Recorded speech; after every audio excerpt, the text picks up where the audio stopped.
3 days, no food. Sounds insane, right? But if you've seen 72-hour fasting popping up in your feed, there's a reason. It's trending because so many people swear it feels like a full body reset. Today I'll walk you through the full 72-hour journey, hour by hour. And at the end, the 3 mistakes that ruin it and how to avoid them.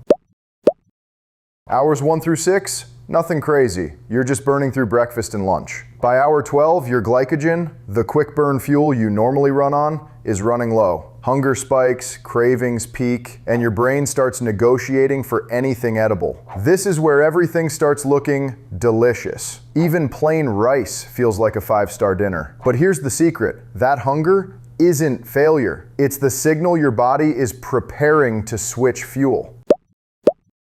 Around the 24-hour mark, insulin levels are low. Your body begins tapping fat stores for energy. Mental fog starts to lift, energy steadies. Autophagy, your body's built-in recycling program, ramps up here. Junk cells get cleared, repairs kick in. And if you're wondering, does autophagy only happen in multi-day fasts?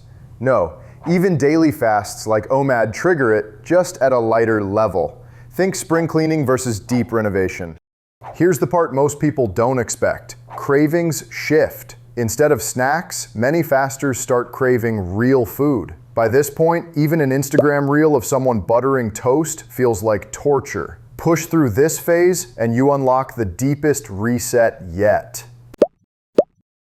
After 48 hours, you're in deep ketosis. Fat burning isn't the backup anymore. It's the default. Growth hormone rises, helping protect muscle. Many fasters report feeling lighter, clearer, even less bloated. Your system is running smoother than it did in the first 24 hours. By 72 hours, you're at the peak. Fat burning on full throttle. Repair processes in high gear, hormones balanced, brain sharper than you'd expect after 3 days without food. It's why so many call it a biological reset. Not magic, just your body doing what it was designed to do when food was scarce. But here's the catch. Most people ruin the benefits before they even finish.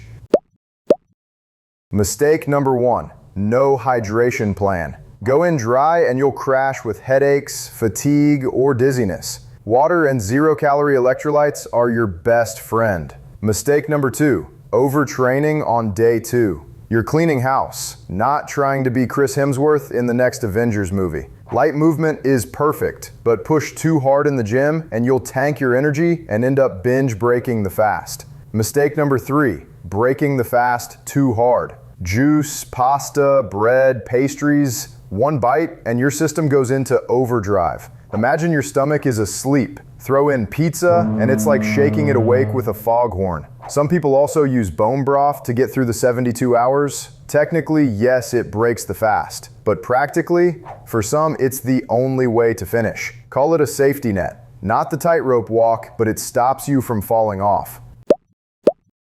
Here's the secret. How you end the fast matters as much as the fast itself. Step 1, start with a gentle bridge, bone broth or light soup. It makes refeeding smoother. Step 2, protein and fats, eggs, fish, meat, avocado. Step 3, if you tolerate it, a little sauerkraut for your gut. Then wait before moving to a full balanced meal and avoid heavy carbs as your first bite. Your 72-hour framework is simple. Hydrate with water and electrolytes, keep movement light, break it gently with protein and fats.